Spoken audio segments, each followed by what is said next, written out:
Hello my love. Welcome to Blow Up, where Reddit's wildest stories explode into chaos. Today we've got 7 AITA showdowns, think house guest evictions, kitchen utensil meltdowns and pregnancy privacy wars. Ready for the heat? Smash that like button, subscribe and let's dive into the Reddit fire. My friend and his wife have made plans to visit us this summer for a weekend stay. The flight is 2 hours, so not a really long journey for them. We have our home professionally cleaned regularly and go all in to be good hosts to our guests. However, with any good thing, some people try to take advantage.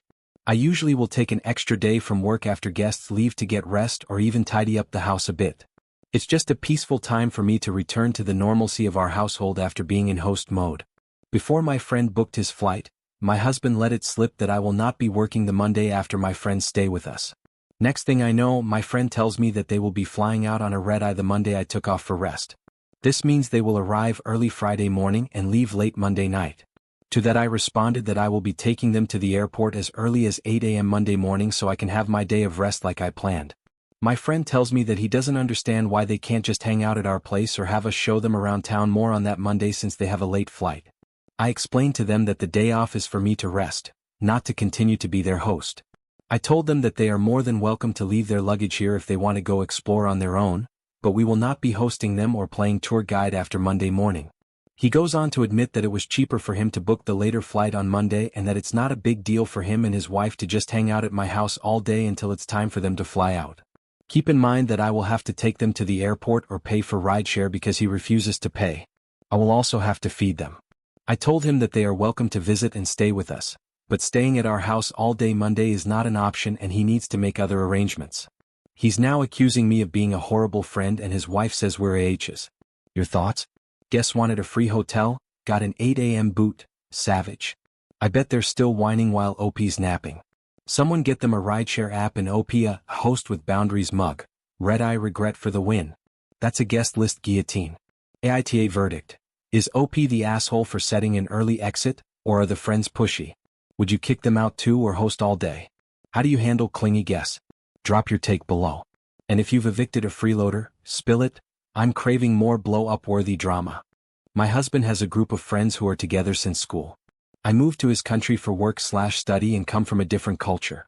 We welcomed our lovely baby girl, and are lucky to be in a country where parents can take a good amount of off time. We decided to spend 2 months on my country so my mom could bond with the baby, since she couldn't be here when my first was born, COVID. Coincidentally, a couple we know was returning from a trip around the world, and needed to rent an apartment. It was a perfect match, they cover our rent and we can be relaxed since they can look after our apartment and car. Well, once we returned I noticed our kitchen was almost empty. I mean baking utensils, forks, knives, pans, cooking ingredients, casseroles, even utensils my mom brought from my home country for special meals were gone. I was furious. I still cannot believe how someone can do such a thing. She replaced one of 2 frying pans and that was it. We still have a few pans, but specialty items to cook and bake different things are gone. My husband allegedly talked to the friend, let's call her Sarah. Sarah acted like she did a favor. Once she realized we were not happy, she argued those she could not make clean enough were thrown away. I say allegedly because my husband tends to minimize/diminish the issue to not cause waves. I demanded she replaces every single thing. My husband is begging me to let it go, not to lose a long friendship. I feel like I am in crazy town. I mean, who does it? Especially without talking to the owners of the house? If you don't know what something is for, why throw it away? I cannot wrap my head around it. Am I the H and she was just doing a favor, or am I being gaslit to high heaven? Sarah yeeted the kitchen, called it a favor. Nuts. I bet she's still tossing forks while OP's fuming. Someone get her a trash can and OP a utensil avenger, apron. Cookware comeback incoming. That's a kitchen crime scene. AITA verdict. Is OP the asshole for demanding replacements, or is Sarah the jerk? Would you chase the cash too or let it slide? How do you handle a friend's betrayal? Tell me below. And if you've had stuff trashed, share it. I'm ready for more blow-up-worthy rants. When I am 33, was preparing to go to uni, my mom confessed that there was no tuition money for me. Through the years my dad would give her cash to deposit but she only did the first one. She spent the rest. TBH, I wasn't even surprised. I was used to being disappointed by her. She promised that she would pay me back, and asked that I never tell me dad. So for 4 years I thanked them for the tuition money while I took out loans. For reasons to do with her narcissism, I have an arm's length relationship with her, but she would say we're pretty close as she assumes my smiling and nodding while she drones on about the same stories as a relationship. We have a family cottage that she puts above everything else. She lives there about 90 days of the year. I've been going there with my GF for about 4 days for a couple summers, which she begrudges as it takes away from her time. My dad supports my going, which is how I pull it off. She recently told me that it was time for me to start paying for some of the maintenance on the cottage since I use it. She actually suggested $1,000, which is wildly disproportionate. I told her she could take it out of the tuition I owe you and we could negotiate the amount with Dad. She was speechless. She texted me later to say that it's manipulative to bring up the tuition and to threaten to tell Dad. It went on and on. I've been thinking about it, and first, I'm hurt/offended that she can't just do a nice thing for me, she has to get something for it. Second, I guess I'm not really over the whole tuition thing. Woulda for bringing up ancient history and not paying her for use of the cottage? Edited to add, at the time, it never occurred to me that I should have told him. I thought I was doing the right thing by protecting both of them. That pretty much summarizes my childhood. Mom stole tuition, wants cottage cash, gutsy. I bet she's still texting rants while OP's smirking. Someone get her an IOU jar and OP a Savage Sun hat. Tuition takedown for the win. That's a family financial smackdown. AITA verdict. Is OP the asshole for bringing up the tuition, or is Mom the jerk? Would you call her out too or pay up? How do you handle family debts? Drop your thoughts below. And if you've settled a score, spill it. I'm hungry for more blow-up worthy burns. So I, 23F, live alone in a small 2-bedroom house. One room is mine, the other one is basically my everything room. It's my office, my closet, storage. Sometimes I just lay on the floor in there and stare at the ceiling when life sucks lol. It is not a guest room. I've lived with horrible roommates before, so I worked really hard to be able to afford my own place, and I love having my space. It's literally my safe little bubble. Anyways, one of my coworkers, 25F, got into a huge fight with her roommates and they kicked her out. She was venting at work and I felt bad and was like, that sucks OMG, and even sent her a few places to look at. I was trying to be helpful without inviting chaos into my life YK. Later that night she texts me saying, hey, I was thinking maybe I could just crash with you for a few weeks since you live alone and have the space? I literally got that sinking feeling in my chest. No. I'm not even close to her. We're cool at work, but we've never even hung out outside of lunch breaks and complaining about our boss. She doesn't know anything about me. And I don't know her like that. Why would she live in my house? So I replied super politely like, I totally get that you're going through it, but I really value my space and I'm just not in a place where I can have someone stay with me, like I was nice. Didn't ghost her. Didn't ignore her. Just said no. Next day she's acting really weird. Then another coworker tells me she said I let her be homeless when I have an entire room to myself. Like girl. First of all, she's staying at her BF's place. Second of all, I pay to live alone. That's the whole point.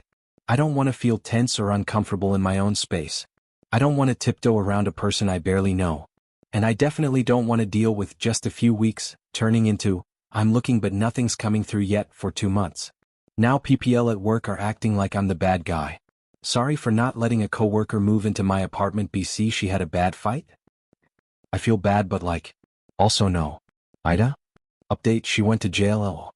Don't know what happened but I feel horrible to say I laughed. Well, solves that issue. Edit, cause I have to highlight my favorite comment. Go up to the people that had something to say and tell them they are horrible for not bailing her out. Coworker wanted a free room, got jail, plot twist. I bet she's still sulking while OP's vibing solo. Someone get her a cellmate and OP a bubble protector, crown, space saved, shade thrown. That's a boundary win. AITA verdict. Is OP the asshole for saying no, or is coworker entitled? Would you guard your space too or offer a couch? How do you dodge crashers? Tell me below. And if you've kept your home sacred, share it. I'm dying for more blow-up worthy stands. So this happened a couple days ago and I've been thinking about it more than I probably should. I was at the grocery store picking up a few things for the week and I ended up in one of those 10 items or less express lanes. I had exactly 10 things, nothing major, just basics like eggs, bread, etc. Pretty normal trip.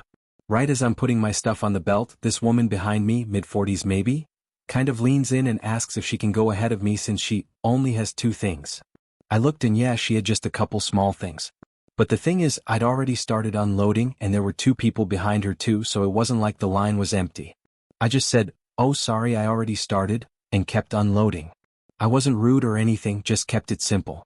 She didn't say anything, but she let out this really exaggerated sigh and started muttering about how manners are just gone these days, and some people have no decency. The person behind her kind of awkwardly smiled at me like they didn't want to get involved. I checked out, left, and didn't think much of it until later that night when I told a friend the story. They were like, "Dude, you should have just let her go, it would have taken like 30 seconds. Which yeah, maybe. But at the same time I was already mid-checkout, and it just felt weird to shuffle everything around. So now I'm sitting here wondering, was I really being that inconsiderate? I didn't yell, I wasn't aggressive, I just didn't want to stop mid-checkout and make it a whole thing. AITA? Lady wanted a quick cut, got a sigh fest, oops. I bet she's still huffing while OP's unbothered. Someone get her a patience pill and OP a line lord badge, checkout chaos avoided. That's a grocery line gamble. AITA verdict. Is OP the asshole for holding their spot, or is the lady dramatic? Would you let her cut or stand firm? How do you handle line jumpers? Drop your thoughts below. And if you've had a checkout showdown, spill it. I'm hungry for more blow-up-worthy squabbles. I, 22F, have an older brother named Jacob, 25M.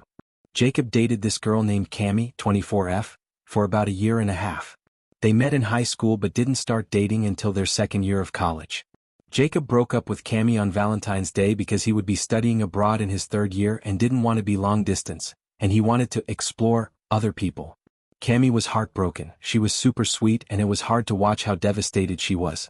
Well, once my brother came back from his year abroad, he was distraught that Cammie had moved on and started dating someone else.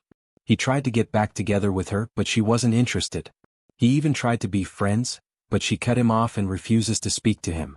Jacob moped around for the rest of his fourth year and a bit after, until he met his current girlfriend, Mandy, 25F. Jacob is constantly comparing Mandy to Cammie. If Mandy does something he doesn't like, he immediately brings up how Cammie would have never done that. Jacob constantly talks about how Cammie was the love of his life, and he should never have let her go. It's like a daily occurrence at this point. He compares Mandy to Cammie, asks Mandy to dress like Cammie, wants Mandy to talk like Cammie, and has had Mandy dye her hair like Cammie's. It's like a scary obsession with her. We were at a family barbecue on Sunday and Jacob brought Mandy. At one point, Mandy went to grab a beer and Jacob sneered at her and said, "Cammie wouldn't drink that." I lost it at that point for the past year. He and Mandy have been together. I've constantly listened to him harp on her and compare him to the girl he dumped. So I snapped and yelled at my brother, "Shut up and leave that girl alone. Cammie doesn't want you, she hasn't for years. Mandy is a different person. Get over your ex and grow up, you are acting like a huge asshole." Jacob stormed out after I said this and I ended up driving Mandy home. My mom thinks I'm being too harsh on Jacob. She thinks I should give him more grace since Cammie was his first love, and it's hard to get over your first love. My dad thinks I was being an asshole for embarrassing Jacob and Mandy, that I should have kept my mouth shut and handled it in private, not in front of our family and friends. Jacob says I'm an asshole and is now refusing to speak to me. The only people who don't think I'm an ass are Mandy, some family friends, and my aunts. So I need outside help. Was I being an asshole in this situation? Jacob stuck on Cammie, got BBQ'd, roasted. I bet he's still pining while Mandy's dodging shade. Someone get him a breakup playlist and OP a sister slayer, Mike, ex obsession extinguished. That's a sibling scorcher. AITA verdict. Is OP the asshole for snapping, or is Jacob the jerk? Would you call him out too or stay quiet? How do you handle ex-obsessed family? Drop your take below. And if you've roasted a relative, share it. I'm starving for more blow-up-worthy zingers. My boyfriend has a friend who is currently doing the whole #vanlifing thing and living out of his van. The past several months, this friend has been coming by our house a couple days a week. Each time he's here, he stays around 10 to 12 hours to use the shower, kitchen, washing machine, and Wi-Fi. I've been unhappy with the lack of privacy and the extra work for quite a while, which my boyfriend is well aware of, but have been putting up with it because the friend is down on his luck and could use some help. However, now that I'm pregnant, I'm ready for this situation to end. I want to be able to lay on my couch without pants, not shove my giant, tired boobs into a bra constantly, and talk about my private medical details with my partner without having to whisper about them in another room. I'm also just worn out in general, and the friend is generating so much extra work. He comes into our home after doing construction jobs and tracks in tons of dust and dirt. Every time he showers, he somehow leaves a thick coating of body hair all over the shower I have to clean up before I can shower again. After he uses the washing machine, there's sticks and leaves and sand all over the laundry room. Not only does he hog the kitchen when I want to cook meals sometimes, but he also leaves all his dirty dishes for me to deal with afterwards. Ideally, I'd have my boyfriend deal with the extra work, since he's the one who's inviting the dude over, but with his busier work schedule, most of the household work falls to me. So to me, it's a no-brainer that the friend finds somewhere else to be for a couple months to give me some privacy and a break from the added work. However, when I brought this up to my boyfriend and told him it was time to set a boundary with the friend, he told me it was first of all, a very awkward and weird thing to ask his friend, and secondly, a cruel and insensitive thing for me to request. He's willing to do so for me, but at the same time, is making it very clear he thinks I'm a monster for even asking him to do this. Is it actually reasonable for me to put a no visitors rule in place for a few months or not? Van life buddies a mess, got banned, pregnant pause. I bet he's still shedding while OP's reclaiming her couch. Someone get him a broom and OP a privacy mama robe, visitor veto for the win. That's a pregnancy power move. AITA verdict. Is OP the asshole for banning the friend, or is boyfriend soft? Would you nix visitors too or keep hosting? How do you guard pregnancy peace? Drop your take below. And if you've set home boundaries, share it. I'm starving for more blow-up-worthy wins. Wow, blow-up fam, those AITAs were pure fire. Which showdown had you shook? Tell me below. I'm reading every comment. Smash that like button and subscribe for more Reddit chaos. Thanks for vibing with me. Next time we've got wilder tales. You won't want to miss it. Catch you then.